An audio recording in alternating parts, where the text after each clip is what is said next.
कल हमने क्या पढ़ा था? Vernier caliper.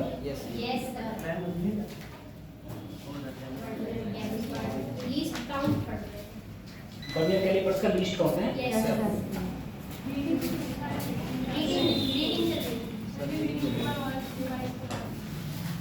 इसमें स्क्रू गॉज करवाया था? नहीं,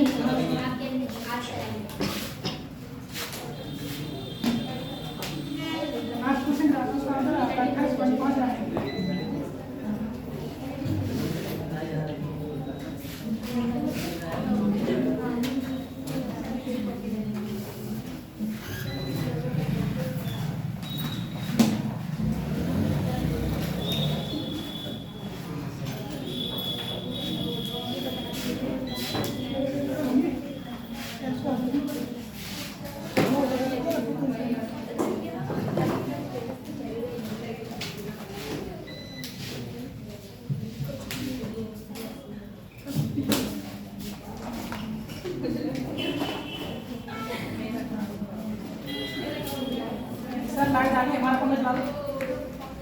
कैसे पता लाइट आ गई? सब कुछ अगर लाइट नहीं कुछ नहीं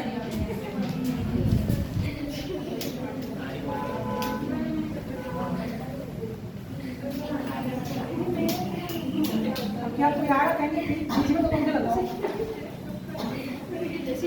चढ़ गए? चलो अगला हेडिंग पड़ेगा। अगला हेडिंग पड़ेगा स्क्रू गॉज। ये हेडिंग है स्क्रू गॉज। ठीक है, कल था हमारा बर्नियर कैलिपर्स और आज है हमारा स्क्रू गॉज।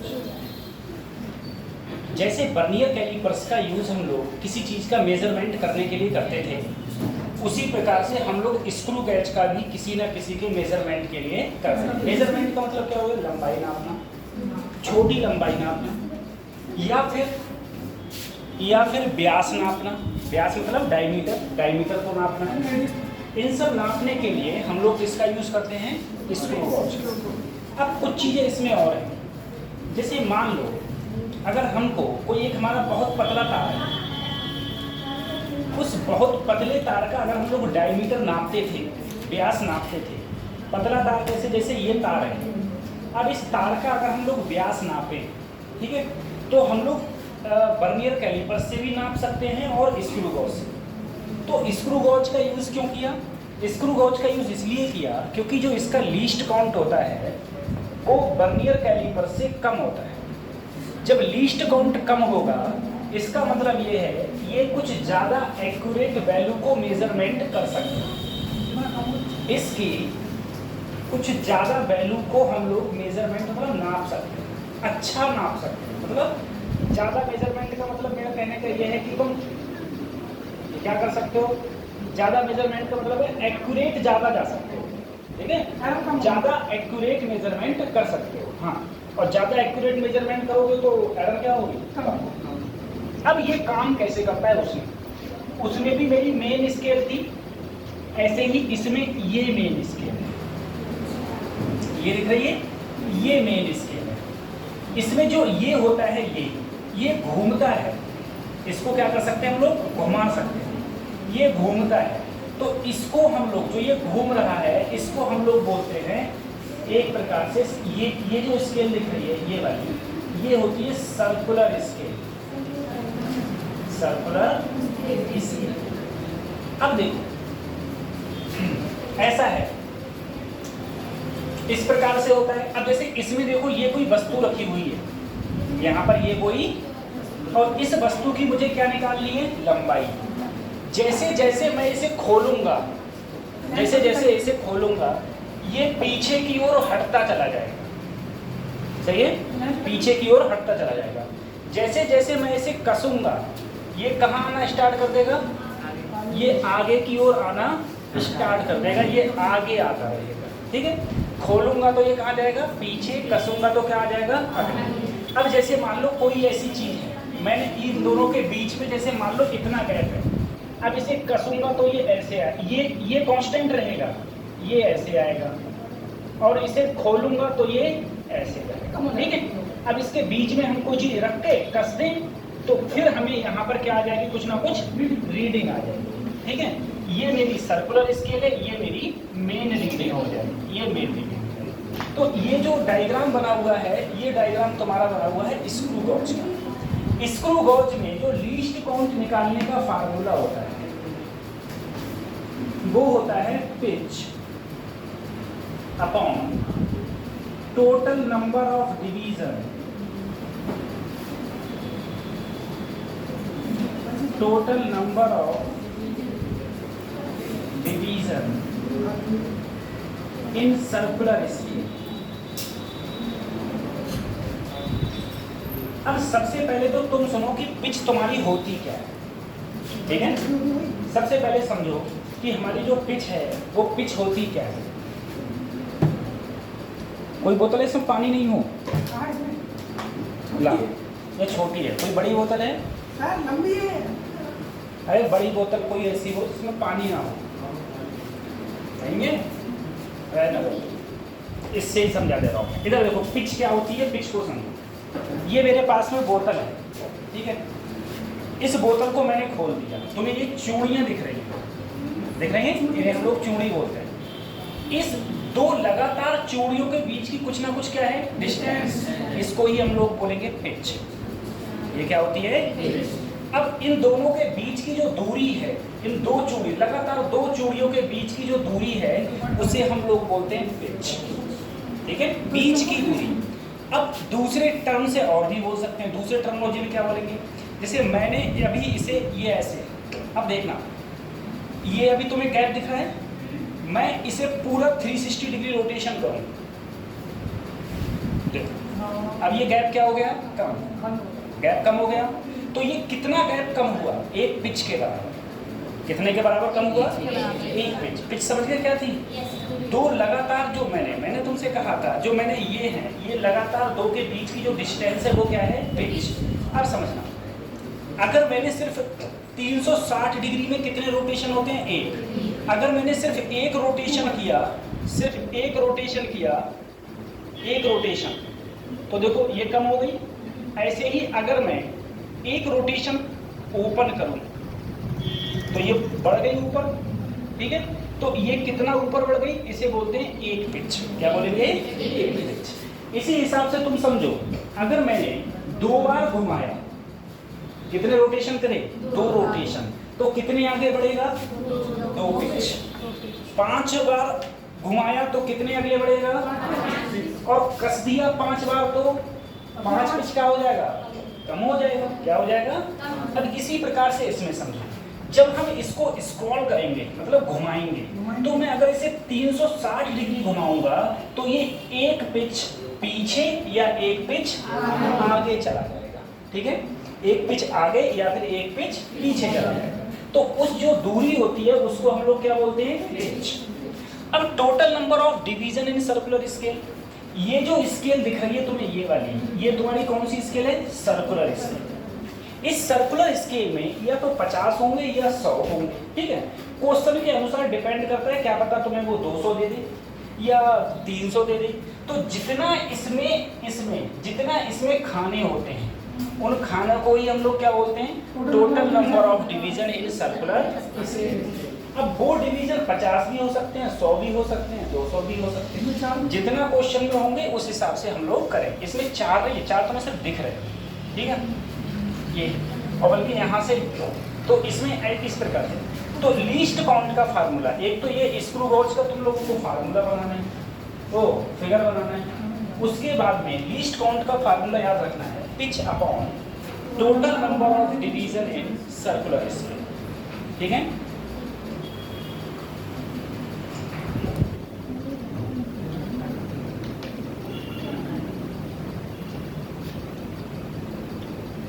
ये फिगर बनाना है। फिगर तुमने देख ही लिया मैंने कैसे सर्च किया था, घर से जाके सर्च करके आराम से बना लेना। और लीस्ट काउंट का फार्मूला रख लो, लीस्ट काउंट बराबर होता है pitch upon total number of division in circular scale.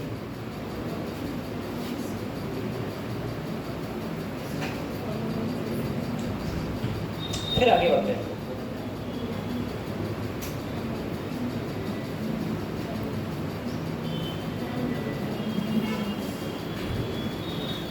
हमारे क्लास टीचर कौन है, फिजिक्स कौन पढ़ाता है तुमको?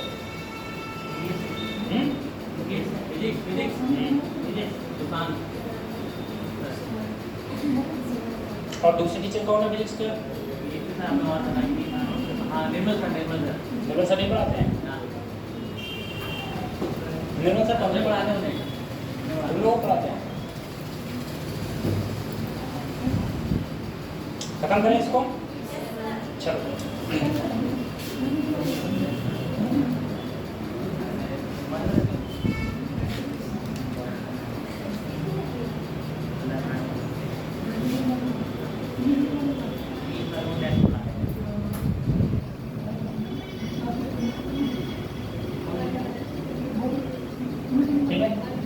जो फिगर आए बच्चों, एक जो फिगर इसमें लिखे, ये लिखे, ये लिखे, ये लिखे, जो भी फिगर लिखे वो तुम क्या कर लेना, वो तुम नोट डाउन कर लेना।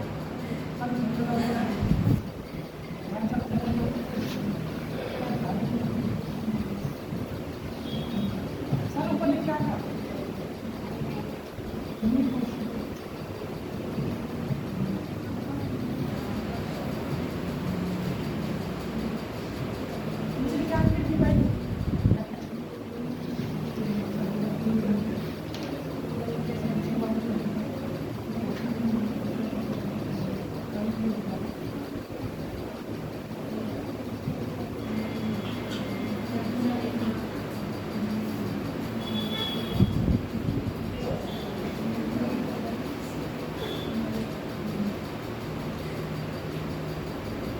अब देखो, अच्छा इसमें तो डायमीटर ही पूछ लिया, तो भाई स्क्रू हो जाए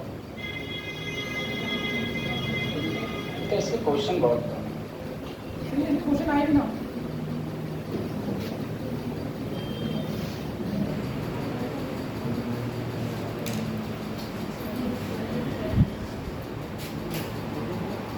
ये तो कल ही कराया था मैंने ना।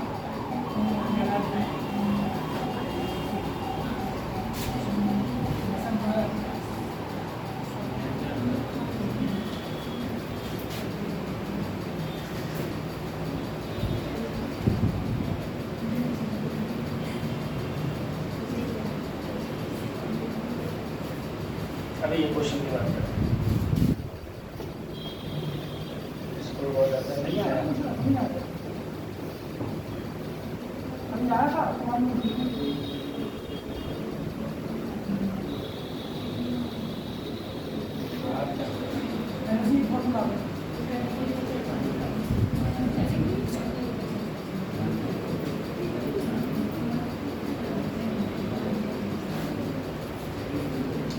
चलो छोड़ो, ये नहीं है।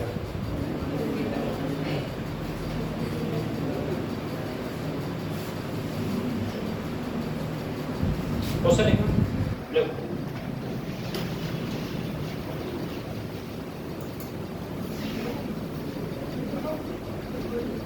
क्वेश्चन लिखना, find least count in screw gauge, least count in screw gauge, screw gauge, screw gauge. If total number of division in circular scale, if total number of division in circular scale is 100,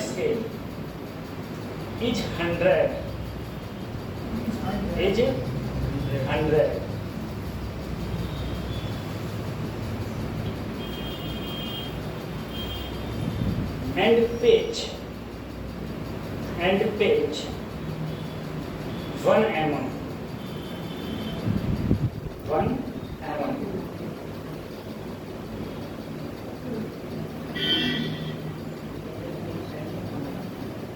बताओ क्या हो जाएगा इसमें?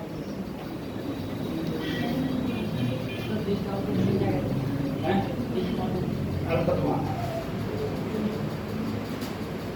0.01 mm. अल्पतमान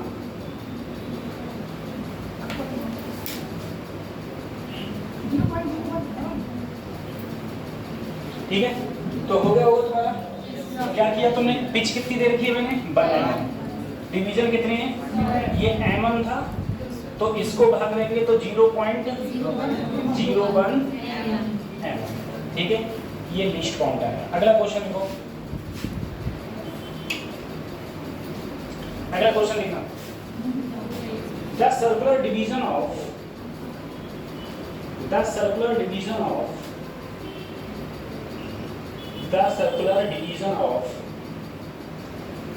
screw gauge are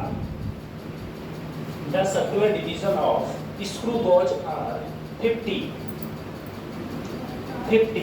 मतलब 50 50 it move 50 50 इसके बाद it move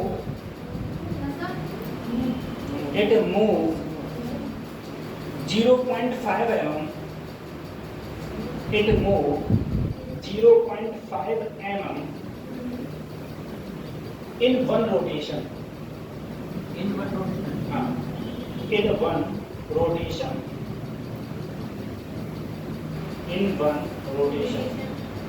Find the least count.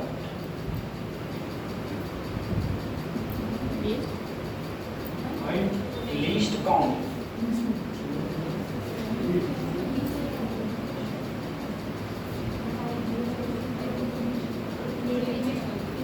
क्या हो जाएगा इसका लिस्ट काउंट?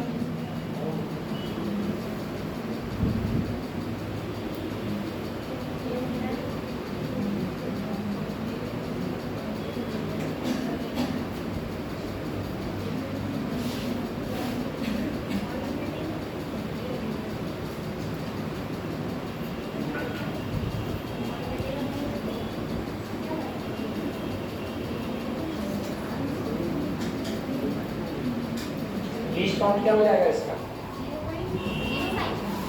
तो ऊपर कितने थे बेटा? 0.5 और नीचे 50। ठीक है, पॉइंट हटाया 1/100, फिर से वही आ गया 0.1 mm। सही है, फिर से वही आ जाएगा 0.1 mm। ये आंसर होगा। तो दोनों के लीस्ट काउंट के फार्मूला याद रखना। जब मैं इससे पहले इस वर्नियर कैलिपर्स पढ़ा था तो फार्मूला था 1 MSD ब्रैकेट में 1 - m अपॉन, और इसका पढ़ा है मैंने तो इसका है pitch upon total number of division in circular.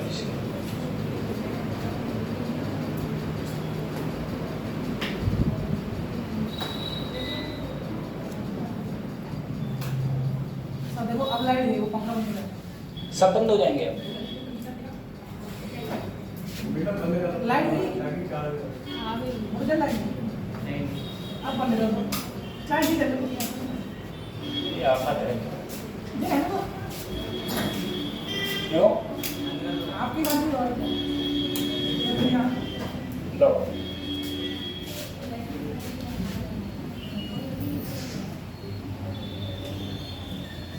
ठीक है, ये फार्मूला है। इसे खत्म करते हैं, आगे बढ़ते हैं। अगला चैप्टर है हमारा वेक्टर। ठीक है, अगला चैप्टर है हमारा वेक्टर। वेक्टर को हम लोग हिंदी में बोलते हैं सदिश। तुम सबने पढ़ा होगा, दो प्रकार की राशियां होती हैं, एक होती है सदिश, एक प्रकार की होती है अदिश। सदिश राशियां वो होती हैं जिन्हें रिप्रेजेंट करने के लिए सिर्फ और सिर्फ दिशा की आवश्यकता जब सदिश में दिशा भी और मैग्नीट्यूड, ठीक है, दिशा भी और हाँ दिशा और परिमाण, दिशा और परिमाण दोनों की आवश्यकता होती है। उन्हें बोलते थे अदिश राशि, और वो सदिश राशि और अदिश राशि जो होती है जिन्हें डिनोट करने के लिए अदिश राशियाँ वो होती हैं जिन्हें डिनोट करने के लिए मैग्नीट्यूड की आवश्यकता पड़ती है, दिशा की।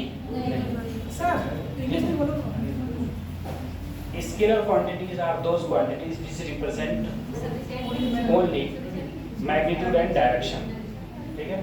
नहीं, अदिश राशि तो वो हो गई, सदिश हो गई, अदिश हो गई। सदिश सदिश जानते हो तुम लोग? सदिश सदिश जानते हो नहीं जानते? अरे बचपन से पढ़ते आ रहे हो। सदिश और अदिश, इसमें दिशा भी चाहिए और परिमाण भी, जो भी है, ठीक है। इसमें दिशा नहीं चाहिए, सिर्फ क्या चाहिए? परिमाण। इसमें कौन सी होती है? त्वरण, विस्थापन, वेग, बल। अब इसमें कौन कौन सी है? चाल, दूरी, ठीक है, वो सब छोड़ो, ये सब चीज हो जाएगा। अगला है बेटा, इसी में ही सबसे पहले हम लोग वेक्टर को रिप्रेजेंट कैसे करें। वेक्टर को हम लोग रिप्रेजेंट कैसे करते हैं? तो वेक्टर को रिप्रेजेंट करने के लिए जैसे ए है तो ए वेक्टर, बी है तो सी है तो इस प्रकार से डिनोट करते हैं या प्रदर्शित करते हैं। वेक्टर में क्या है, अगर कभी भी वेक्टर बनाओगे तो एक एरो बना दोगे तो इसे हम लोग बोलते हैं वेक्टर।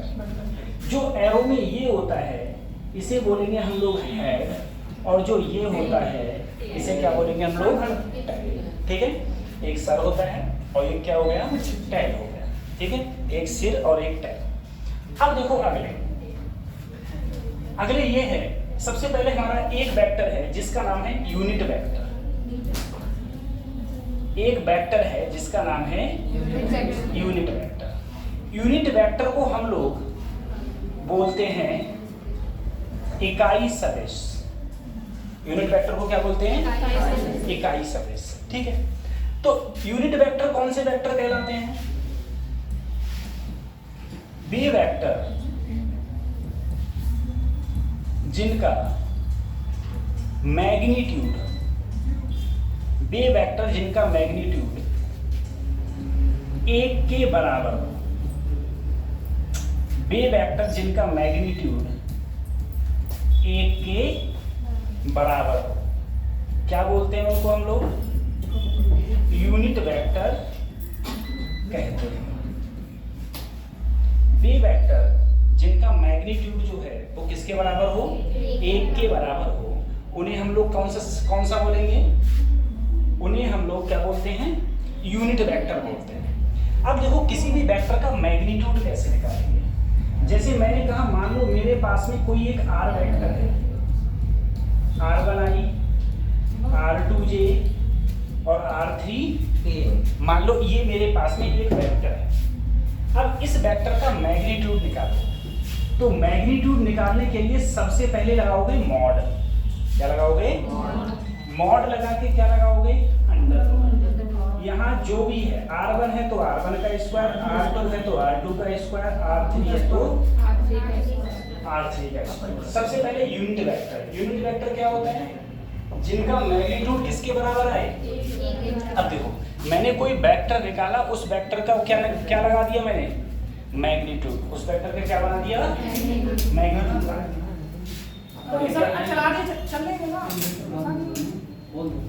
अच्छा ये चल गया मैंने, और चलेगा तो कोई नहीं चलेगा। अब R है, ठीक है। अगर मैं मैग्नीट्यूड निकालूंगा तो R वेक्टर का मैग्नीट्यूड निकल जाएगा under root R1 square plus R2 square plus R3 square, ठीक है। ये दूसरी चीज ये है कि अगर मैं यूनिट वेक्टर को रिप्रेजेंट करूं, जैसे मान लो मेरा RE है, तुम R की जगह कोई भी ले सकते हो। इसे ऐसे कैप से डिनोट करेंगे और यहाँ हो जाएगा, ठीक है। तो इसे इस प्रकार से हम लोग प्रदर्शित करते हैं। ये आर कैप क्या है? ये आर कैप मेरा एक यूनिट वेक्टर है। आर कैप क्या है? मेरा एक यूनिट वेक्टर, ठीक है। तो कोई भी अगर हम लोग यूनिट वेक्टर को देखेंगे तो यूनिट वेक्टर कैसे लिखेंगे? आर कैप, और आर कैप तुम्हारा हो जाएगा यूनिट वेक्टर। इसे किस प्रकार से लिखेंगे? R vector upon magnitude of, क्या बोलते हैं इसे? Magnitude of R vector. जरूरी नहीं है तुम्हारा आर की जगह आर हो, क्या पता तुम्हारा आर की जगह पी हो, आर की जगह क्या हो, तो क्या लिखोगे? तो लिखोगे पी कैप बराबर P vector upon magnitude of P, ठीक है, मैग्नीट्यूड ऑफ पी, ठीक है, मैग्नीट्यूड निकलता है इसका, ठीक है, ये मैग्नीट्यूड हो जाएगा। तो हम इस प्रकार से इसको प्रदर्शित कर सकते हैं। अब मुझे एक बार बताओ, मैंने कोई फार्मूला दिया, पी तुम्हें बताना है, ये यूनिट वेक्टर है कि नहीं है। जो पी वेक्टर है, जो मैंने पी वेक्टर दे दी, ये पी वेक्टर यूनिट वेक्टर है या नहीं है, ठीक है। अब यूनिट वेक्टर ये है कि नहीं है, ये कैसे पता लगाएंगे? कैसे पता लगाएंगे कि ये यूनिट वेक्टर है कि नहीं है? ये वाला मैं डाल दूं? नहीं। अब ये यूनिट वेक्टर है कि नहीं है, अब मैं कैसे पता लगाऊंगा? तो देखो, सबसे पहले क्या करना पड़ेगा? इसका क्या करना पड़ेगा? मॉड। मॉड लगा के क्या लगाया? Under root. यहाँ 1/√2 है, तो 1/√2 का स्क्वायर, यहाँ भी 1/√2 का स्क्वायर। इसका वैल्यू आएगा 1/2 और इसका वैल्यू आएगा 1/2 को जोड़ेंगे तो क्या आएगा? क्या इसका अंडर रूट करने के बाद में आंसर क्या आया? 1। तो मैंने क्या कहा था? यूनिट वेक्टर कौन सा होता है? जिसका मैग्नीट्यूड किसके बराबर हो? 1, और इसका मैग्नीट्यूड किसके बराबर है? 1 के बराबर है। तो इसीलिए हम लोग इस वेक्टर को क्या बोलेंगे? ये वेक्टर कैसा वेक्टर है? यूनिट वेक्टर है, ठीक है, वो वेक्टर यूनिट वेक्टर है।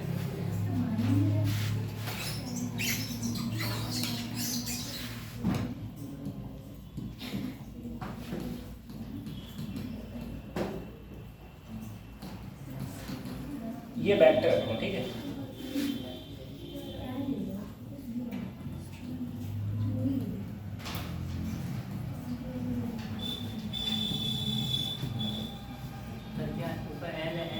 एल वेक्टर है।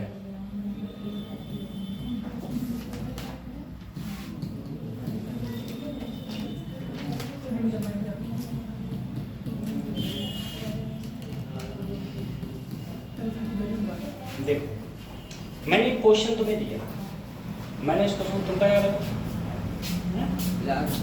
क्या काम मिला?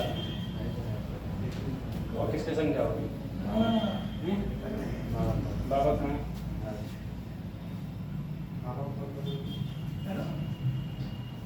तो मेरी क्लास पहले दिन आए हो आज? बाहर मिलो पहले। बताओ, इसका अल्फा की वैल्यू निकालो। अल्फा की वैल्यू क्या होगी? अल्फा की वैल्यू मोबाइल लाए हो? अल्फा की वैल्यू निकालो। अल्फा की वैल्यू क्या होगी?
बताओ क्या वैल्यू है अल्फा?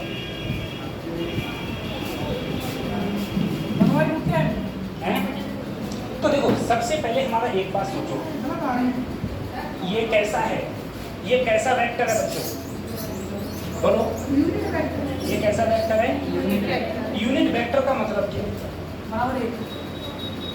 यूनिट वेक्टर का मतलब क्या होता है कि इसका मैग्नीट्यूड किसके बराबर हो? 1 के। अब इसका मैग्नीट्यूड निकालो, तो कैसे निकालेंगे? 0.3 का स्क्वायर, 0.3 का स्क्वायर कितना हो जाएगा? 0.09। इसका कितना हो जाएगा? 0.64। अल्फा का क्या हो जाएगा? अल्फा स्क्वायर बराबर किसके हैं? दोनों साइड स्क्वायरिंग करो, 64 और 9 कितना हो गया? 0.70 प्लस अल्फा स्क्वायर बराबर, दोनों तरफ स्क्वायरिंग करोगे तो 0.73। भैया देखो इसका स्क्वायर तो वही रहेगा, इसका स्क्वायर क्या रहेगा? 1। अगर मैं अल्फा स्क्वायर का वैल्यू निकालूं तो 1 माइनस 0.73, जब 73 इसमें से सब्ट्रैक्ट करोगे तो कितना बचेगा? 0.27, यानी कि अल्फा की वैल्यू निकल के आई 0.27। ठीक है, अब पीछे तुम दोनों बताओ, अंडर इसका 0.27 का अंडर रूट कितना होगा? लगभग में बता दो, लगभग इस 0.27 का अंडर रूट क्या होगा? मतलब इसकी वैल्यू मुझे बताओ क्या होगा?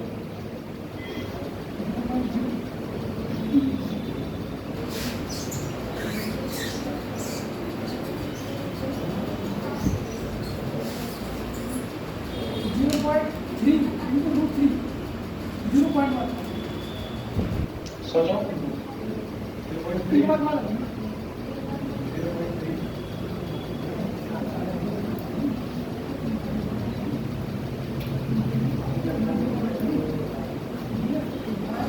ठीक है, तो इसकी जो वैल्यू होगी वो लगभग 0.5 के अनुसार, ठीक है, लगभग किसके होगी? 0.5। ठीक है, चलो ये तो मेरा इसका वैल्यू हो गया, किसका मान हो गया? ये मैंने किसका मान निकाला था अभी? ये जो भी मान था यूनिट वेक्टर मैंने ये निकाला था। अब जैसे तुम्हें मैंने एक क्वेश्चन और दिया था,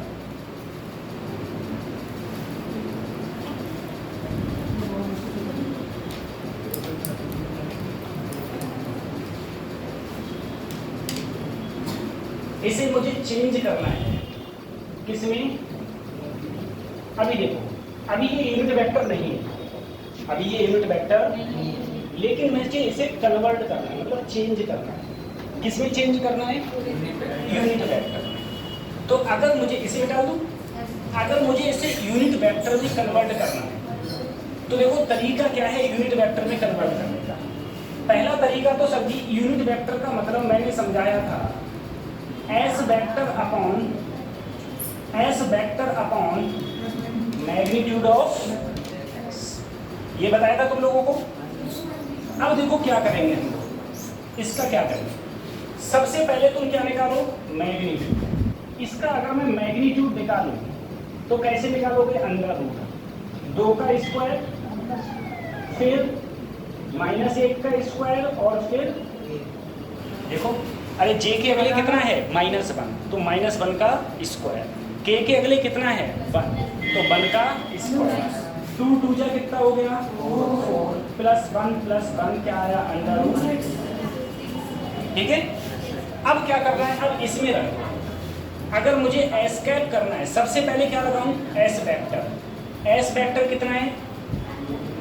2i माइनस जे प्लस बटे अंडर रूट 6 बटे अंडर रूट 6। ठीक है, अब देखो इसको अलग अलग लिख लो, अलग अलग लिख लो,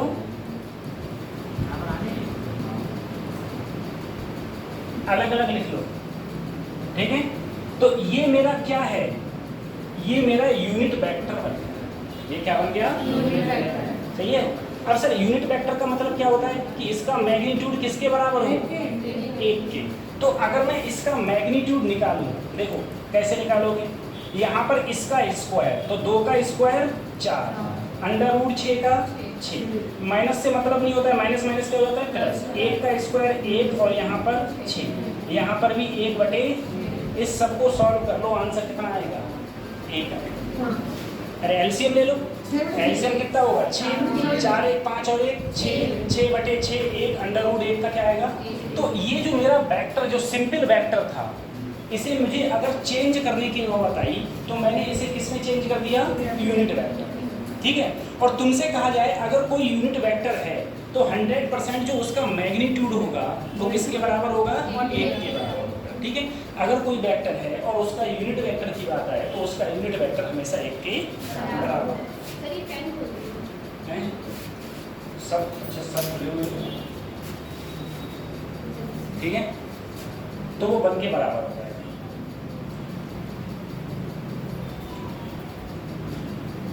अगले बढ़ेंगे इसमें।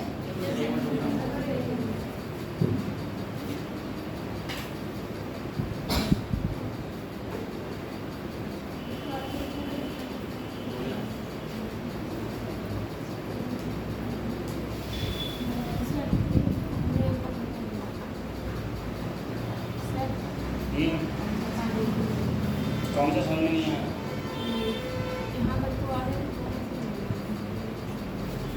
एस वेक्टर ये ऐसे ही लिख दिया, ठीक है, जैसे लिखा हुआ था ये ऐसे ही लिख दिया। इसके ये 6 आया था, इसके नीचे कर दिया 6, फिर इसके नीचे ये माइनस ऐसे ही, इसके नीचे ये, इसके नीचे ये। अच्छा वो 6 है वो 3 जगह से। हाँ 3 जगह हो जाएगा, सही है। अलग अलग करेंगे नीचे तो 3 जगह हो जाएगा। खत्म करो इसको। चलिए अब ये अभी जो मैंने बात करी, ये मैंने बात करी यूनिट वेक्टर्स की, ठीक है। अगर हम कोई भी 2 वेक्टर्स को जोड़े तो वो सिंपल जुड़ जाता है। आई के साथ जुड़ जाएगा, जे के साथ जुड़ जाएगा, के के साथ जुड़ जाएगा, ठीक है, के के साथ जुड़ जाएगा। उसके बाद में आता है तुम्हारा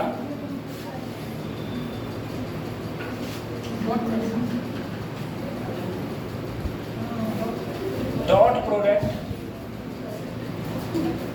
या इसको हम लोग बोलते हैं स्केलर प्रोडक्ट, या फिर डॉट प्रोडक्ट, या इसको क्या बोलेंगे? Scalar product. अब देखो ये प्रोडक्ट का मतलब क्या है? गुणा। मान लो मेरे पास में ए वेक्टर है, इसका अगर मैं डॉट करूं बी वेक्टर से तो इसका फार्मूला होता है A mod of B into cos theta, ठीक है। कॉस थीटा क्या है? थीटा है मेरा एंगल, किसके बीच में? Angle between A vector and B. तो अगर मैं यहां से एंगल निकालूंगा तो वो हो जाएगा A dot B upon magnitude of A and magnitude of B, ठीक है, magnitude of A and magnitude of, ठीक है। इसे उतारो फिर इसका करवा दो।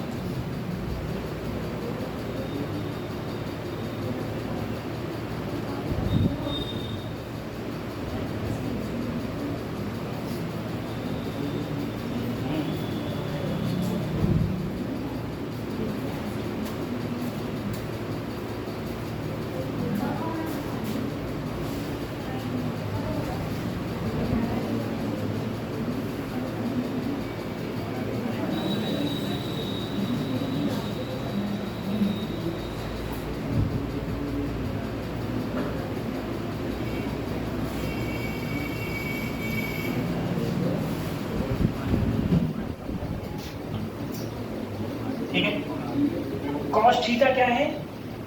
एंगल, किसके बीच में?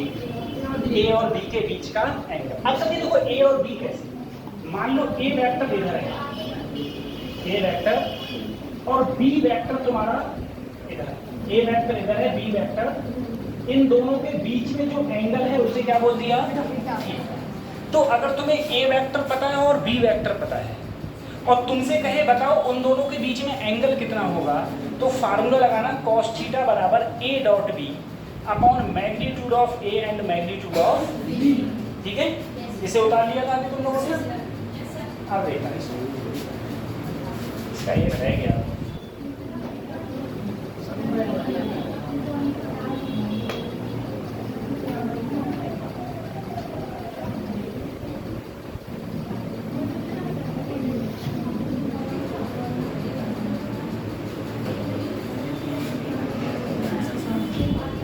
आज तारीख कितनी है? 14 है।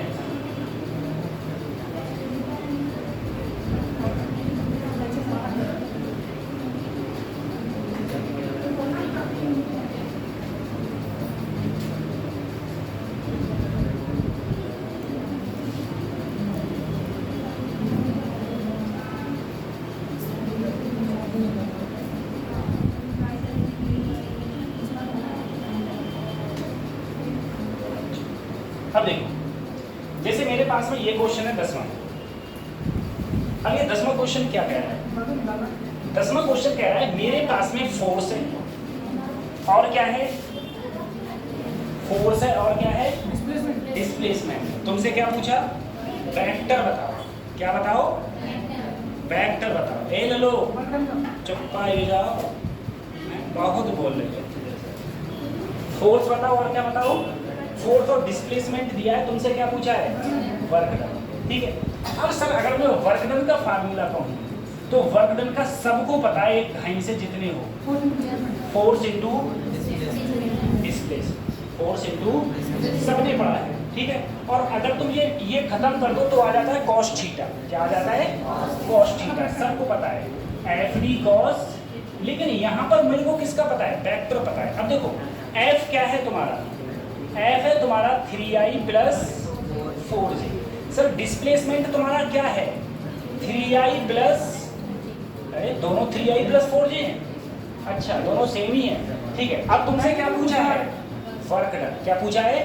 तो सबसे पहले फोर्स की जगह रखो 3i प्लस 4j और डिस्प्लेसमेंट भी रखो 3i प्लस। अब देखो इन दोनों का डॉट प्रोडक्ट हम लोग करते कैसे हैं? उसका तरीका ये है, पहले वाले में i के अगले 3, यहाँ i के अगले, तो 3 3 जा प्लस प्लस प्लस, j के अगले 4, j के अगले 4 4 जा, आंसर क्या आ गया? आंसर। ठीक है, आंसर हो गया। ठीक, दूसरी चीज देखो। ठीक है, तो डॉट प्रोडक्ट में क्या करना है? जो i के साथ वाले हैं और जो दूसरे में i के साथ वाले हैं उसकी गुणा, जो j के साथ में है और जो दूसरे के j के साथ में है उनकी गुणा। इसमें k वाली टर्म है नहीं। अगर k वाली टर्म होती तो जो k के साथ में है और दूसरे में जो k के साथ में है उनकी गुणा, और चिन्ह के सहित रख दो, चिन्ह सहित रख दो, तुम्हारा आंसर आ जाएगा। ठीक है, जैसे मैंने इसमें किया था 3 3 9, 4 चौक 16 और 16 9 कितना हो गया? 25। तो आंसर आ गया मेरा 25 जून। 25 जून आंसर।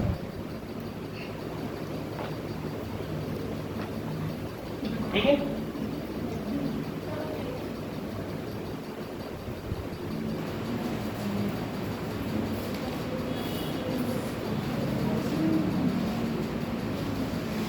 अगले बढ़े।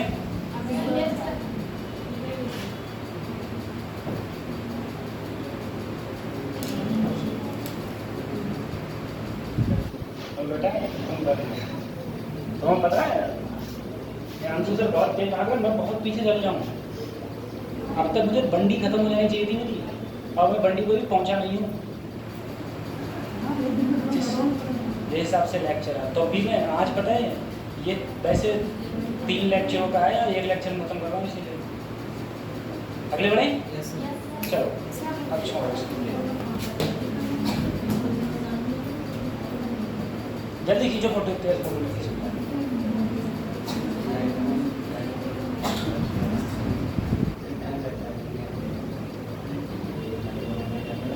ठीक है, अब देखो ऊंचाई तो लगा। अब इस क्वेश्चन की बात करते हैं, ठीक है, इस क्वेश्चन। अब क्वेश्चन देखो, क्वेश्चन क्या कह रहा है। क्वेश्चन कह रहा है मेरे पास में एक वेक्टर है ये और एक वेक्टर है, मुझे क्या बताना है, एंगल। तो अभी मैंने तुम्हें बताया था एंगल के लिए फार्मूला होता है A dot B mod A mod B into. अब सर जी सबसे पहले मैं निकालूं A dot B, A dot B. अब देखो A डॉट बी निकालने के लिए ध्यान देना क्या होगा, देखो यहाँ पर I के अगले 3, यहाँ I के अगले, तो 3 तियां 9, यहाँ पर प्लस प्लस प्लस, 4 चौक प्लस माइनस माइनस, पचम कितना आया, कितना आया, सही है। अब खुद बताओ अगर ये वैल्यू 0 आई है, इधर कुछ भी हो वो इसके नीचे ही तो रहेगी, कॉस थीटा। तो कॉस थीटा का मान कितना आया, 0, ठीक है। अब बताओ कॉस में 0 मान कितने एंगल का होता है, 90 डिग्री। कॉस से कॉस, तो थीटा का मान ही कितना आया, ठीक है। दूसरी चीज, अगर मान लो तुम्हें ये मॉड निकालने होते, क्या निकालने होते, तो मॉड कैसे निकालते हैं वो देखो। अभी तो तुमने बताया मॉड कैसे निकालते हैं, अंडर रूट आई के अगले 3 का स्क्वायर, फिर 4 का स्क्वायर, फिर 5 का स्क्वायर। ऐसे ही बी निकालो, 3 का स्क्वायर, 4 का स्क्वायर माइनस, ठीक है। अगर निकालने की बात आती तब, निकालने की बात आती तब ये हो गया। इस बात से हमें एक बात सीखने को मिली, इस बात से हमें ये सीखने को मिला, अगर दो वेक्टर एक दूसरे से 90 डिग्री का कोण बनाए, 90 का मतलब क्या है, परपेंडिकुलर। अगर दो वेक्टर एक दूसरे से 90 डिग्री का कोण बनाए या फिर परपेंडिकुलर हों, तो इसका मतलब ये होता है, नोट करके लिख लेना, ठीक है। If two vectors are perpendicular to each other, एक दूसरे से कैसे हों, परपेंडिकुलर, तब क्या होगा, तब ए वेक्टर और बी वेक्टर का डॉट प्रोडक्ट हमेशा किसके बराबर होगा, 0 के बराबर, सही है। अगर दो वेक्टर एक दूसरे से कैसे हों, परपेंडिकुलर हों, एक दूसरे के परपेंडिकुलर हों, 90 डिग्री का कोण बनाएंगे, तो उन दोनों का जो डॉट प्रोडक्ट होगा वो किसके बराबर होगा, 0 के बराबर होगा, ठीक है।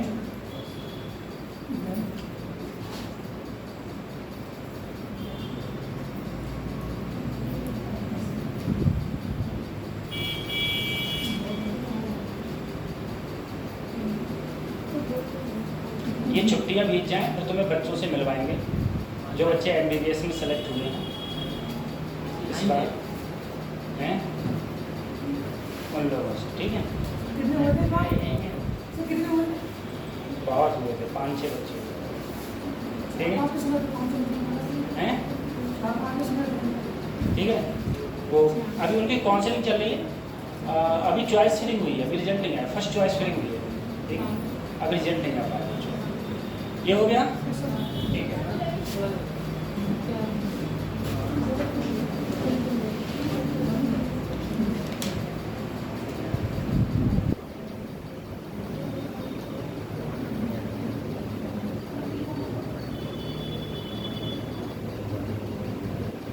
खत्म करें, हैं?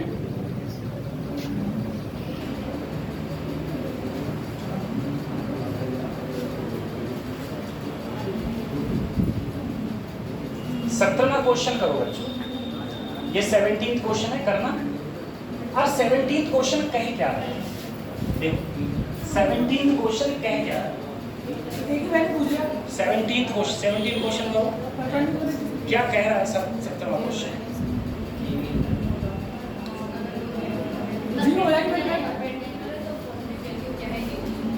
परपेंडिकुलर होंगे तो अल्फा की वैल्यू क्या है, या ए मान लो तो ए की वैल्यू क्या है।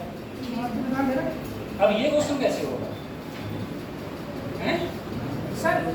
फिर डॉट निकालेंगे, ऊपर जीरो रख देंगे, फिर ए की वैल्यू में जीरो डालेंगे। करिए ये क्वेश्चन कैसे होगा बताओ ना, नहीं तो क्वेश्चन हल नहीं होगा ये। बोलो क्वेश्चन को देख के समझ लो क्या कह रहा है। 1 मिनट को दे दो आप।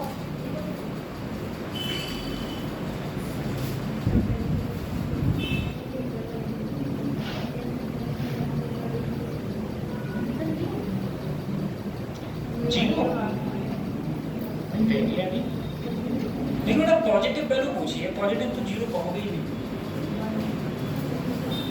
देख ले रहे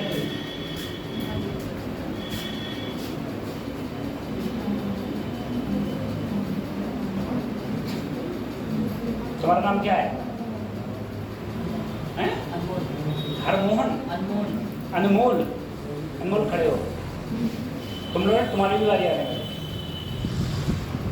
अनमोल मान लो अगर तुम डॉक्टर बन गए, ठीक है, और मेहनत करोगे तभी बनो। अब तुम्हारे पास कोई मरीज आया तो तुम क्या करोगे? हाँ तू बैठ जाता, तू बता। सबसे पहले उसका बीपी चेक करेगा, ठीक है, ऑक्सीजन चेक करेगा, नाम पूछोगे और बीमारी पूछोगे, फिर दवा दोगे, फिर वो सही हो जाएगा। सही है। अब कतई जैसे तुमने बताया कतई सेम इसी क्वेश्चन के साथ है। सबसे पहले तो इसका बीपी चेक कर। अरे बीपी चेक करने का मतलब क्या है? तू क्वेश्चन को पढ़ रहा है। अरे बीपी चेक करने का मतलब क्या है? क्वेश्चन को पढ़ना, यानी कि लोग को देखना। अब तूने बीपी चेक कर लिया, एक आ रहा आंसर इसका, अभी देखना, बीपी चेक कर लिया, ठीक है। अब तू क्या करेगा? बीपी चेक करने के बाद उसको दवा पूछेगा, तो बीमारी पूछेगा, नाम तो उसमें नाम पूछ के बेटा क्या करोगे? दवाई तो वैसे ही दोगे। आप वो देख के पता चल जाता है ना एज। अब जैसे मान लो, एक चुप रहो, अब जैसे मान लो अब तुम मुझसे पूछोगे कि भाई तुम्हें बीमारी क्या है, तो इसमें तुम पूछोगे तुम्हें बीमारी क्या है, तो ये बोला बस अल्फा निकाल, तो ये बीमारी है। क्या बीमारी है इसकी? अल्फा निकाल दो, ठीक है। अब उसने बीमारी बता दी, अब तो वो कुछ नहीं बोलेगा। अब तुम लगाओगे फार्मूला। अब भाई ऐसा थोड़ी नहीं है उसे दर्द है किसी और का, दवाई कोई और दे दी तो मर जाएगा। ऐसे इसे जो बीमारी है वही बीमारी की दवा दोगे तभी अल्फा निकलेगा। और दोबारा इसके अलावा कोई दूसरी दवा दे दी तो क्या हो जाएगा? तो क्वेश्चन गलत हो जाएगा, उधर आदमी टपक जाएगा। तो ऐसे अब इसकी दवा देखो, अब तुम दवा तो तुम ही सोचोगे। इसने कहा कि ये कैसे हैं? परपेंडिकुलर। तो तुम बोले अरे इसकी दवा तो ये है। अच्छा पी और क्यू है, तो तुम बोले इसकी दवा ये है। अगर परपेंडिकुलर है तो मिलेगी दवा। अब दवा मिल गई, अब उसे दवा खिलाओ। कैसे खिलाओगे? तो दवा कैसे खिलाओगे? पी की जगह अल्फा आई, और ये क्यू की जगह अल्फा आई। खिला दी दवा। अब रिजल्ट निकालो। अब क्या निकालो? ये किसके बराबर है? जीरो के। तो देखो अल्फा अल्फा प्लस माइनस, ये क्या हो गया? 2 अल्फा। 3 बन जा, देखो प्लस माइनस माइनस बराबर, सही है। अब देखो बेटा ये बन गई द्विघात समीकरण। इंग्लिश वाले हैं तो क्वाड्रेटिक इक्वेशन। अब हमें क्वाड्रेटिक इक्वेशन सॉल्व भी करना नहीं आता है, तो कतई दिक्कत मत लो। इधर देखो अल्फा की जगह पहले जीरो डालो। अगर आता है सॉल्व करना तो सही है, नहीं आता है तो कोई दिक्कत लेने वाली बात नहीं। अल्फा की जगह क्या डालो? अगर इसमें अल्फा की जगह जीरो डालेंगे, क्या ये पूरा मान जीरो आ रहा है? नहीं आएगा। अब अल्फा की जगह क्या डालो? 1, तो यहाँ पर हो जाएगा 1 और यहाँ पर हो जाएगा -2। क्या ये जीरो हो रहा है? ये भी गलत। अब अल्फा की जगह क्या डालो? 2। 2 दूनी 4, 2 दूनी क्या हो रहा है? नहीं। अब क्या डालो? 3, 3 तिया 9, 3 दूनी, बोलो क्या इसका आंसर जीरो आ रहा है? आ रहा है। तो कौन सा सही है? तीसरा। अगर क्वाड्रेटिक इक्वेशन नहीं आती है तब, ठीक है, द्विघात समीकरण सॉल्व करना नहीं आता है तब। अब द्विघात समीकरण सॉल्व कैसे होगी? पहले ये बताओ, ये चीजें समझ में आ गई? इससे ये कैसे आ गया, ये समझ में आ गया? अब देखो इसने कहा है बेटा अल्फा का मान, तो अल्फा का मान जाहिर सी बात है इन 4 में से एक है। 4 में से क्या है? एक। तो अगर मैं हर एक मान रखूं और वो वैल्यू 0 के बराबर आ जाए तो वही सही है। तो मैंने 0 भी डाल के देखा, नहीं आया, ये भी डाल के देखा, नहीं, ये भी देखा, नहीं, ये से आ गया, तो यही मेरा आंसर सही हो जाएगा। अब सर जी क्वाड्रेटिक इक्वेशन निकालेंगे कैसे? तो देखो बेटा alpha square minus 2 alpha minus 3 बराबर इसकी अगले वाले से गुणा करो, इसके अगले कुछ नहीं तो क्या है? 1। 3 एकम 3 के ऐसे गुणनखंड, 3 के या ऐसे गुणनखंड, यहाँ पर साइन घटाया का है ना, जिसका घटाया किसके बराबर आ जाए? 2। ऐसे करते हैं। अगर 7वें 8वें में पढ़ा होगा मैं तो पता होगा, 7वें 8वें में है ये 3 एकम 3 के ऐसे गुणनखंड जिनका घटाया कितना आ जाए? 2। तो क्या हो जाएगा? 3 एकम 3 में से 1 घटाओ, देखो 2 आ जाएंगे, आ जाएंगे। तो यहाँ पर क्या करेंगे? अल्फा स्क्वायर माइनस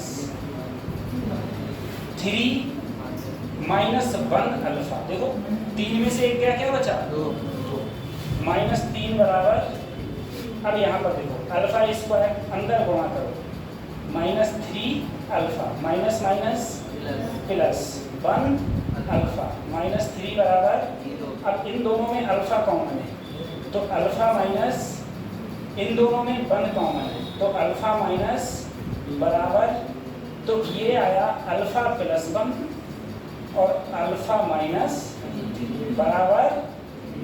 अब एक एक को 0 के बराबर कर दो, एक एक को 0 पर कैसे? अल्फा प्लस 1 बराबर 0, तो अल्फा की वैल्यू क्या आई? -1। दूसरा अल्फा माइनस 3 बराबर 0, तो अल्फा की वैल्यू क्या आई?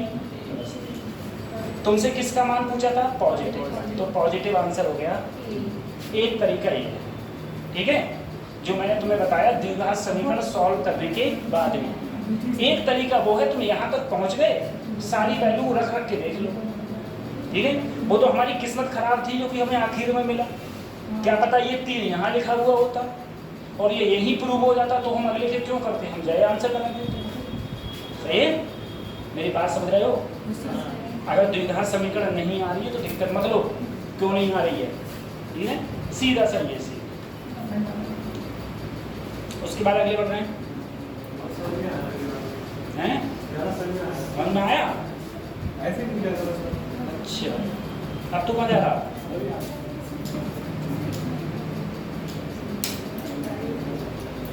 उतार लें।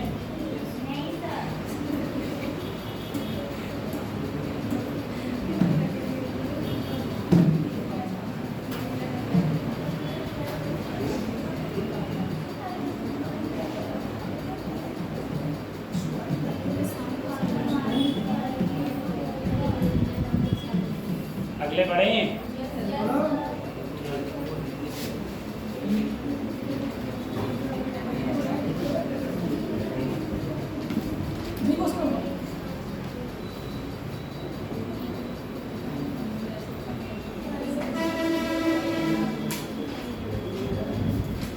दसवां बताओ।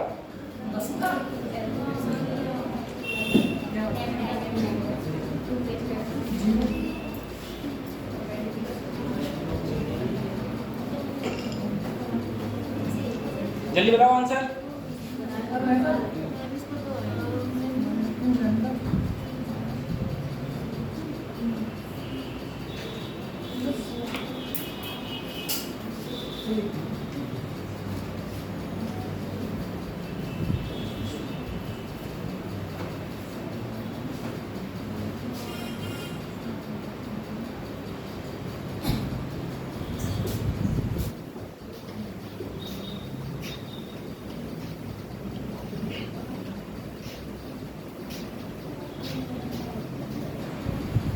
बता पीछे सॉल्व किया तुमने?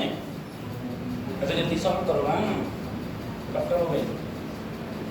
उससे पहले आंसर बताएगा। सी।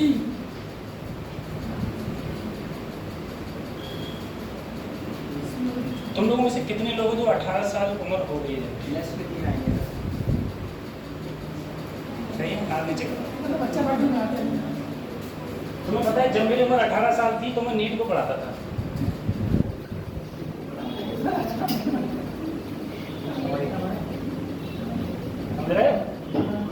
जब मैं आईआईटी में गया तो एक्चुअली बेटा आईआईटी का ये रूल है कि जैसे नीट है, नीट में ये रूल है 17.5 साल में होगी तभी तुम फॉर्म डालोगे।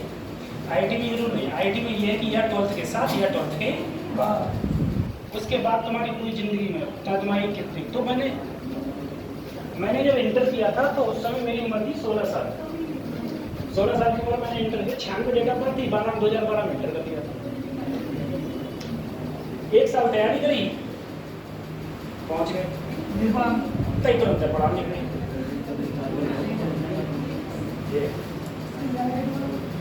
तो ऐसे अपने बढ़िया को धरो, जोड़ डालो,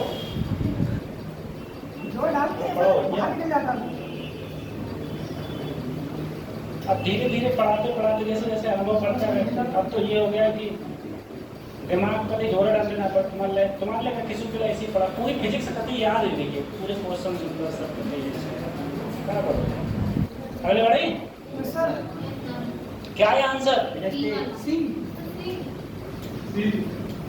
सी आंसर है। आप ललो कहाँ पर हो? आपका क्या आंसर?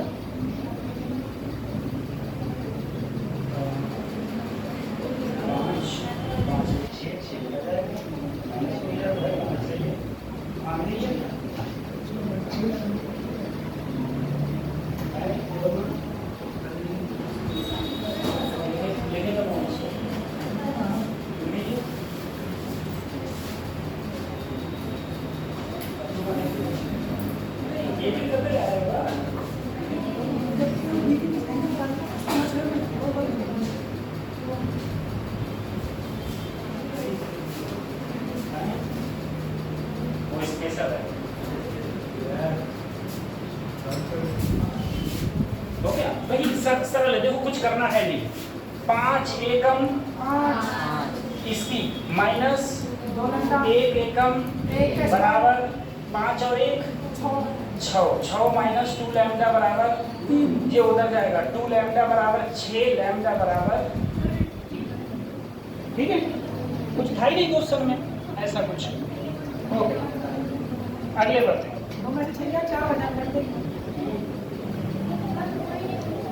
हुआ नहीं? अच्छा देखो ललो, इसका मैंने तुम्हें ये बताया था, देखो ये A है और ये अगर दोनों एक दूसरे के कैसे हों परपेंडिकुलर, तो इसका एक था A डॉट B किसके बराबर होगा? ठीक है। अब हम A डॉट B निकालते कैसे हैं? तो देखो A ये है, I के अगले क्या है 5, यहाँ I के अगले A, तो 5 एकम 5। अब देखो प्लस माइनस माइनस, यहाँ लैम्डा यहाँ 2, तो क्या हो गया K के अगले 1, K के अगले 1 बन जा 1 बराबर। अब देखो 5 और 1 क्या हो गया 6 माइनस 2 लैम्डा बराबर 0। 2 लैम्डा को उधर ले जाओ, तो इधर है माइनस में, उधर जाके प्लस में, तो 2 से काट दो, 2 3 लैम्डा की वैल्यू आ गई। अब हो गया ये हो गया, ठीक है। क्वेश्चन उतार लिया था, ये बताओ क्वेश्चन नहीं उतारा था? हाँ आज मुझे ग्रुप में जोड़ दिया गया, वो मैंने मैसेज देखा, मैंने कहा अच्छा ग्रुप में जुड़ गया मैं।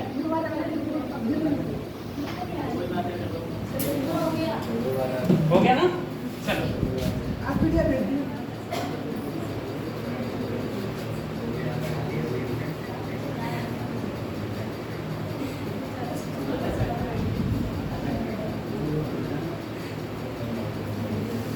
अच्छा ये निकाल सकते हैं हम लोग। इधर देखो इसमें क्या पूछा गया है, इसमें हमसे पूछा गया है कि ये बताओ 2a माइनस, ठीक है। अब 2a माइनस 3b हम लोग कैसे करें? देखो सर जी 2 ऐसे ही, a की जगह क्या लिखा i plus j minus minus b की जगह क्या लिखा 2i माइनस j प्लस, सही है। अब गुणा करो 2 एकम 2i 2j माइनस 3 दूनी 6i प्लस 3j माइनस, ठीक है, plus minus minus minus minus plus plus minus अब देखो यहाँ 2i प्लस का है, यहाँ माइनस का, तो कितना बचेगा 4i। यहाँ प्लस और यहाँ प्लस, क्या बचेगा 5j। यहाँ माइनस, तो क्या बचेगा -7। इसका नेक्स्ट निकाल दो। ठीक है, बस बस नहीं हो गया आंसर। ठीक है, यही तो हमसे पूछा था 2a - 3b क्या होगा, तो 2a - 3b हमारा ये हो गया। वो निकाला सर नहीं माँ मैंने पूछा ही नहीं, मैं बिल्कुल तो निकालूंगा मैं।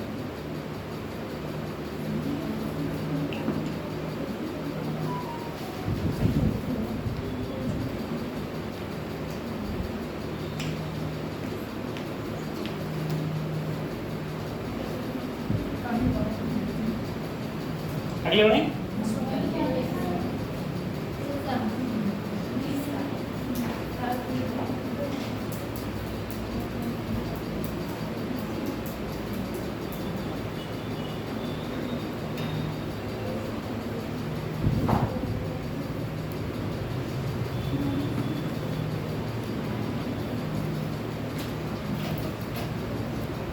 तुम लोग क्वेश्चन करना, सॉल्व करना स्टार्ट करो, और नहीं हुआ करें तो पूछ लिया करो क्वेश्चन। ठीक है, बस चैप्टर बना दिया यहीं पर ले आएगा क्वेश्चन, जैसे हम मेरी क्लास छूटे करेगी उसके बाद हम पूछ लिया करो। ठीक है,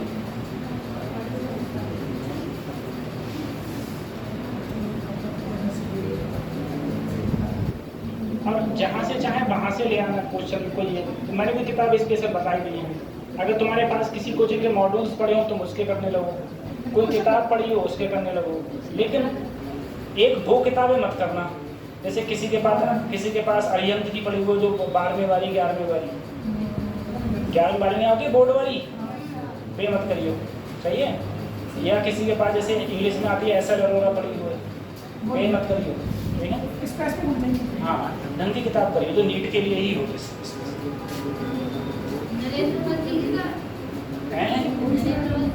नरेंद्र अवस्थी मैं नहीं देखी किताब, नीट के लिए है। हाँ कर लो, तो बेटा अभी 11th ही चल रहा है। ठीक है, अब देखो उसके बाद में हम लोग बात करते हैं। अभी हम लोगों ने प्रोडक्ट बात करी थी, बहुत रह गया। हाँ, सम ऑफ 2 वेक्टर्स। अब देखो बच्चों, ठीक है, ये रिजल्टेंट ऑफ 2 वेक्टर, ये अच्छा है।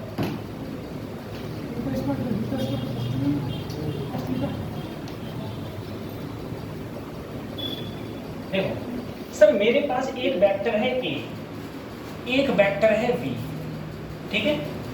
अब इनका दोनों को मिला के एक रिजल्टेंट हो, दोनों को मिला के एक रिजल्टेंट का मतलब है कुल, वो है बीच में। इन दोनों के बीच में एंगल क्या है, थीटा। दोनों के बीच में एंगल क्या है, थीटा। ठीक है, अब थीटा है।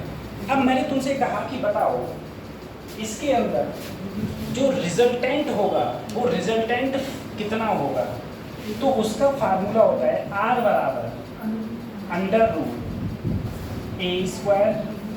+ b² + 2ab cos। ठीक है, फार्मूला होगा r बराबर a² + b² + 2ab cos। ठीक है, 2ab cos। आप बताओ, कौन बताएगा? हाँ आप बताओ, आपका नाम क्या है? हाँ हर्ष। हाँ हर्षित, और वो कौन, उसका नाम क्या बताया? हर्ष। हर्षित एक बार बताओ, एक पत्थर रखा हुआ है, ठीक है, ऐसे ही ओरली क्वेश्चन है तुम सबके लिए।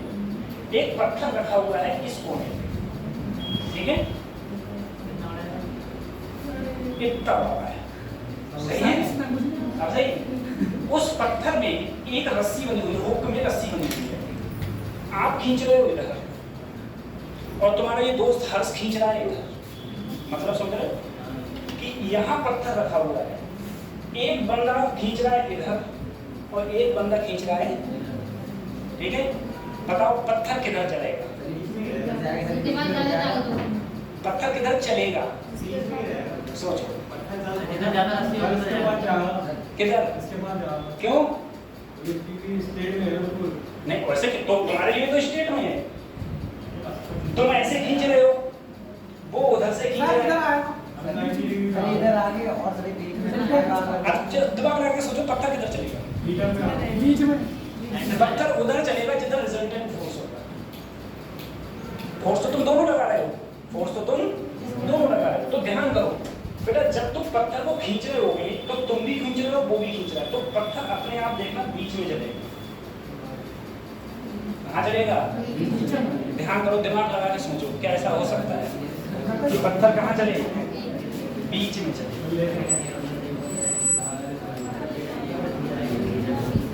देखो ये है, ये थी, तुम लोग कुछ सोचना, ये है कतई सही है। अब वो भी खींचे और मैं भी खींचूं, ठीक है, तो ये धीरे धीरे देखो, ये है अभी ऐसे है, मैं भी खींच रहा हूँ, वो भी खींच रहे हैं, तो ये कहाँ जा रहा है? बीच है। तो इसका मतलब क्या है? इसका मतलब क्या है? रिजल्टेंट फोर्स जिधर लगेगा, रिजल्टेंट फोर्स कहाँ लग रहा है? बीच में, ना इधर जाएगा ना इधर। सेम प्रोसेस, सेम बात ये लिखी हुई है, सेम बात ये क्या लिखी हुई है? अगर ए वेक्टर इधर है और बी वेक्टर इधर है, तो जो रिजल्टेंट है वो कहाँ है? ठीक है, और वो रिजल्टेंट का फार्मूला होता है √a² + b² + 2ab cos theta.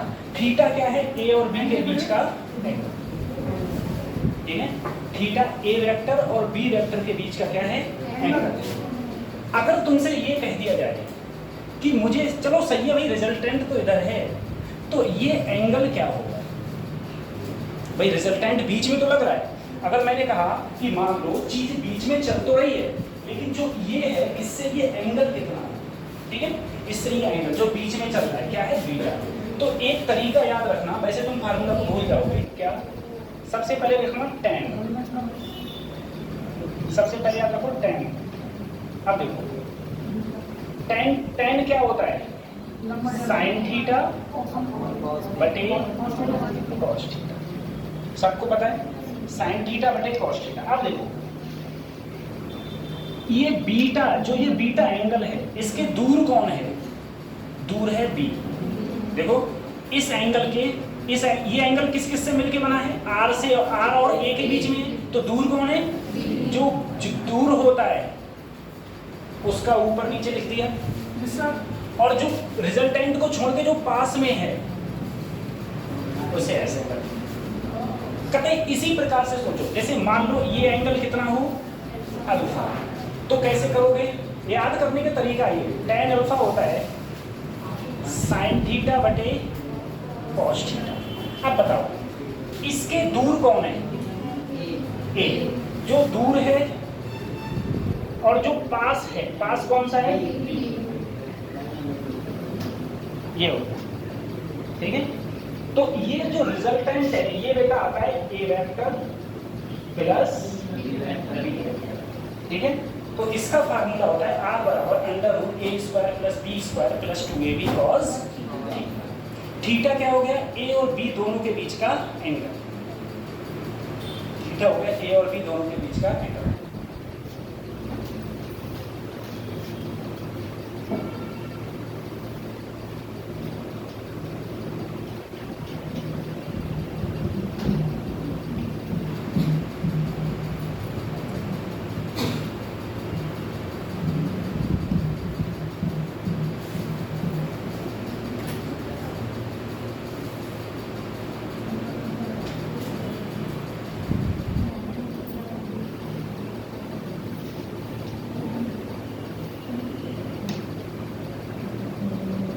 बोलो मत, हम छूट सिर्फ लड़कियों को ही देते हैं। लड़का भी तुम्हारी इतनी बोल रहा हो तो ना, और मैं ना उठाकर पटको हो तो बाकी पार को जाएगा। शरीर मजबूत हो जाता है, शरीर मजबूत हो जाता है। मगर नहीं, कोई लड़कियों से, लड़कियां दे भी होती है, उनसे क्या कुछ वैसे जिंदगी क्या होता है? लड़के क्या होते हैं? लड़के कन्नास होते हैं। लड़कों को जितना कूटोगे, जितना कूटोगे उतना पुण्य मिलता है।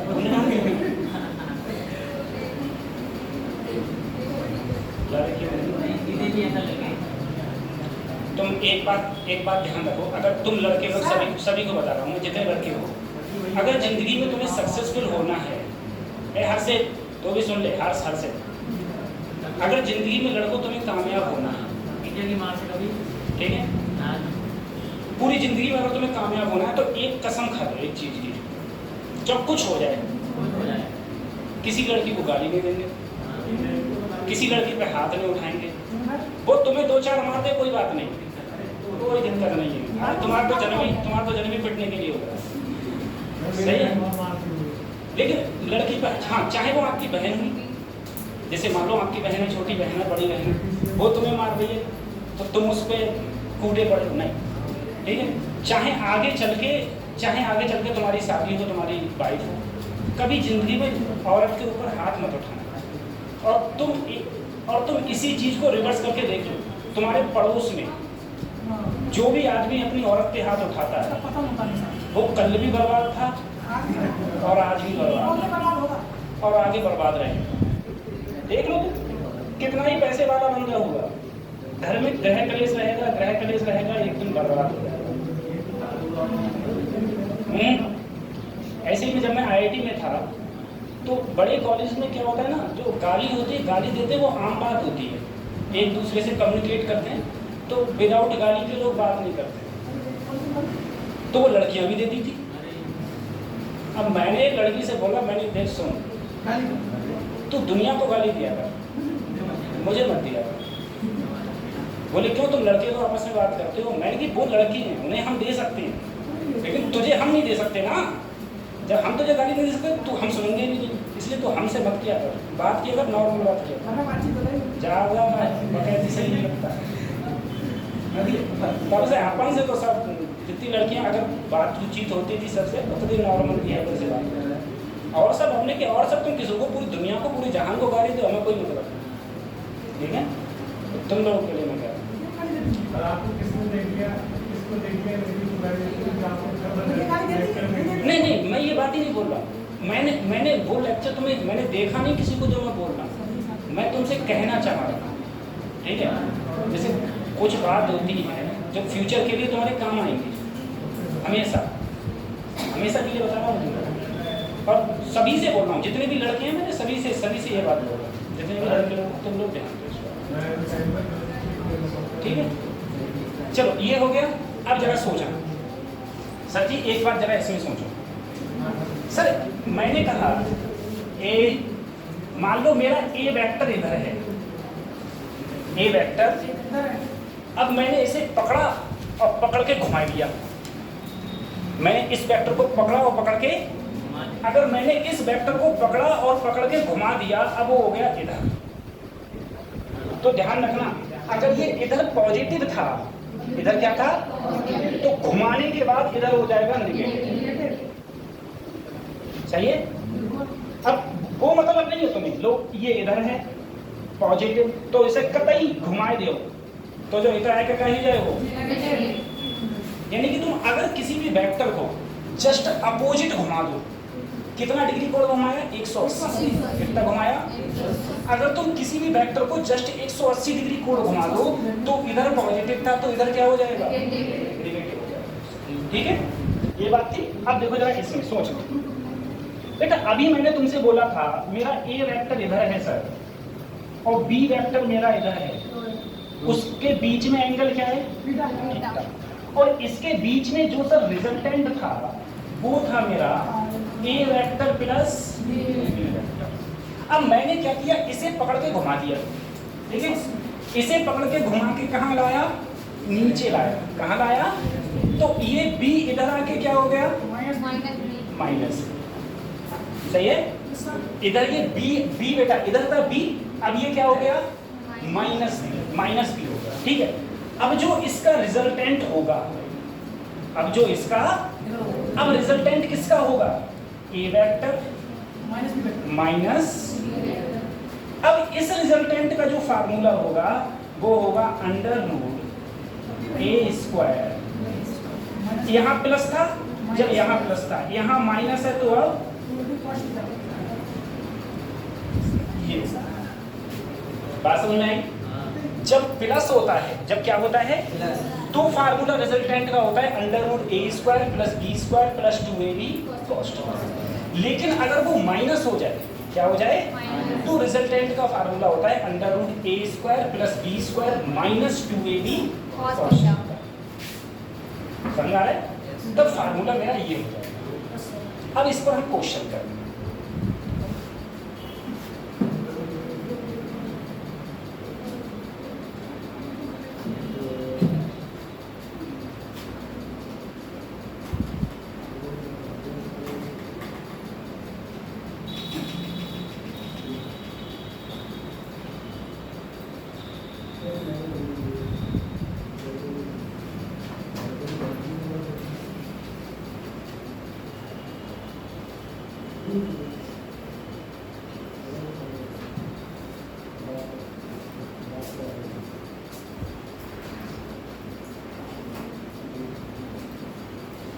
बता दिया?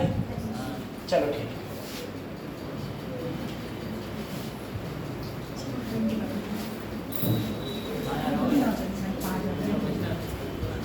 ठीक है,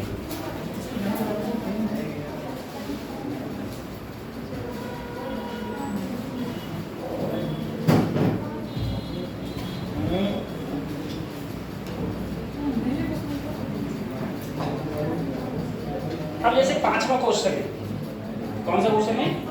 अब 5वें क्वेश्चन को सबसे पहले सुनो। क्वेश्चन क्या कह रहा है? तू कहाँ जा रहा है? हैं? सर पेन चला दिया इसको मेरे गाल ये चला दिया। पढ़ लो ढंग से, नहीं तो थोड़ी देर पहले मैंने क्या बोला था? मैंने वो लड़के तो मेरे लिए टन्ना से कहा ये मेरी जिस दिन सड़क गई। ठीक है, तुमने देखा क्लास में किसी लड़की से नहीं बोलता? हाँ, लड़कों को मैं बहुत पूछता हूँ। अब देखो, two equal vectors have resultant. बेटा क्वेश्चन में देखो क्या कहा गया। सबसे पहले क्वेश्चन में कहा गया, सर क्वेश्चन में कहा गया मेरे पास दो वेक्टर हैं, दो वेक्टर, एक वेक्टर माना ए और एक वेक्टर माना बी। सही है sir. Have a resultant. Resultant क्या है? रिजल्टेंट कैसा है? इक्वल है, आइदर ऑफ द टू। यानी कि कह रहा है जो ये रिजल्टेंट है वो इन दोनों के क्या है? बराबर है। रिजल्टेंट इन दोनों के बराबर। तब तुमसे पूछा है कि दोनों के बीच में एंगल कितना। ठीक है, क्या कहा गया क्वेश्चन में? क्वेश्चन में कहा गया दो वेक्टर है, एक वेक्टर ए एक वेक्टर बी, और इनका रिजल्टेंट कितना है? रिजल्टेंट जो है वो इन दोनों के कैसे है? देखो इन दोनों के क्या है? इक्वल। यानी कि ए के इक्वल आर और बी के इक्वल बी आर। अब सर जी देखो एंगल पूछा है, तो देखो रिजल्टेंट का फार्मूला होता है आर स्क्वायर। ठीक है, चाहे ऐसे लिख दो, आर बराबर under root A square plus B square plus 2ab cos। अब सर देखो, चाहे दोनों तरफ स्क्वायरिंग कर दूं, मैं स्क्वायरिंग करूंगा तो अंडर रूट गायब, अंडर रूट ए की जगह क्या रखूं? आर स्क्वायर, बी की जगह भी are square plus 2ab cos। देखो यहाँ पर जोड़ा तो क्या आया? 2r square cos theta. इन दोनों में क्या कॉमन है? 2r स्क्वायर कॉमन है, तो यहाँ बचा 1 प्लस cos थीटा। देखो सर r स्क्वायर से तो यहाँ बचा 1 बराबर 2 1 प्लस cos थीटा। 2 गया नीचे तो 1/2, यहाँ बचा 1 प्लस cos। 1 लाओ इधर, 1 इधर लाओगे तो इधर आके किस में हो जाएगा? माइनस में। अब मैं ऐसे लिख दे रहा हूँ cos थीटा। यहाँ पर क्या बचा?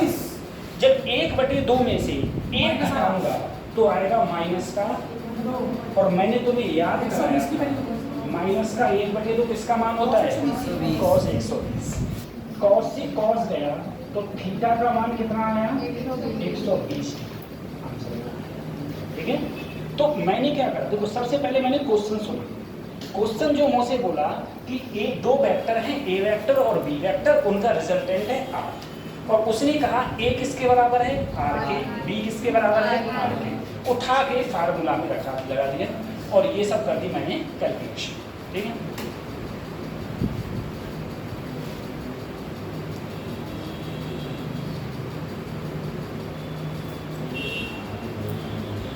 उसने जिसने कर लिया हो वो ये वाला करे। अगला क्वेश्चन नीचे दिख रहा है, नीचे जो क्वेश्चन दिख रहा है वो करो।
तो कल की छुट्टी है आपकी और परसों की छुट्टी है आपकी।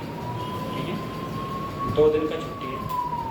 2 दिन में टारगेट रखना कम से कम 200 क्वेश्चन करने का फिजिक्स में। जहाँ से जो भी किताब मिले क्वेश्चन से लगाओ, क्वेश्चन को सॉल्व करो। ठीक है,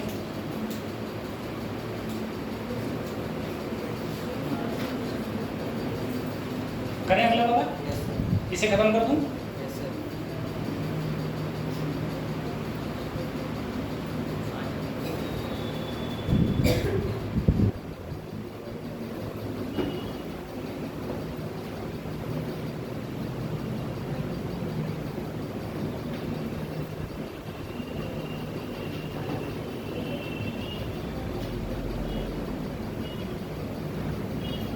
खत्म करें। चलो अब हम लोग इस क्वेश्चन की बात करते हैं।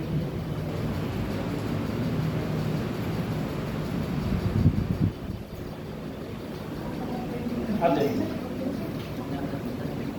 अब इस क्वेश्चन का डॉक्टर है हर्ष। अब हर्ष मुझे बताएगा कि सर इसे मैं कैसे ठीक करूंगा क्वेश्चन। सबसे पहले तो तुम इससे पूछो ये कह क्या रहा, इसको बीमारी कौन सी है।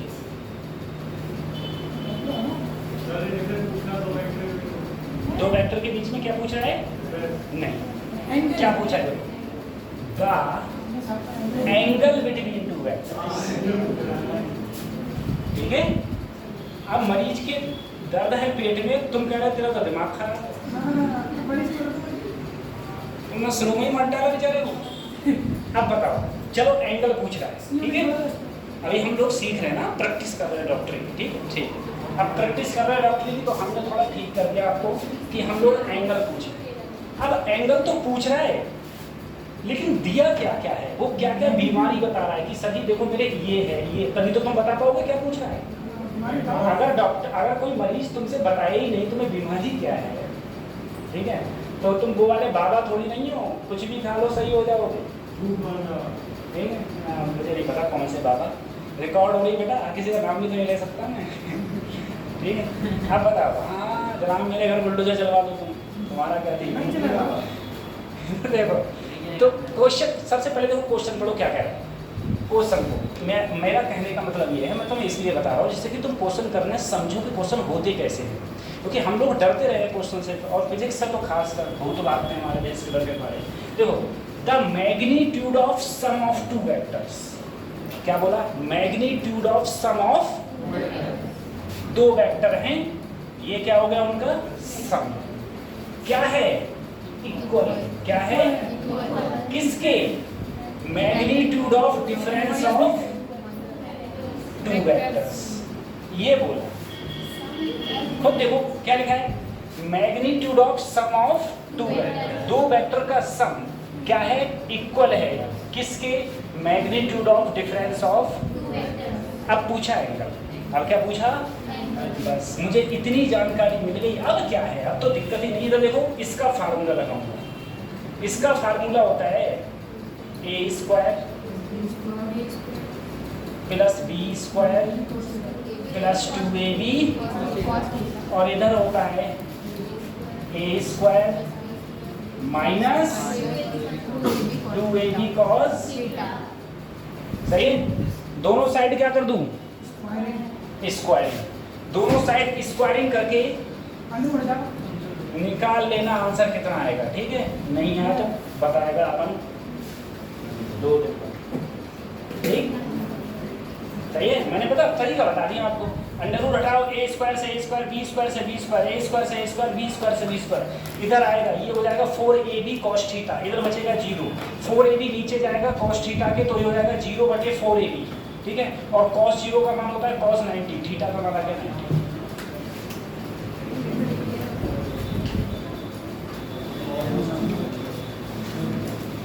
क्वेश्चन अटेम्प्ट करना आपको, जो भी नहीं होंगे उसकी चर्चा हम लोग कर लेंगे। आगे 90, हाँ 90 ये होगा।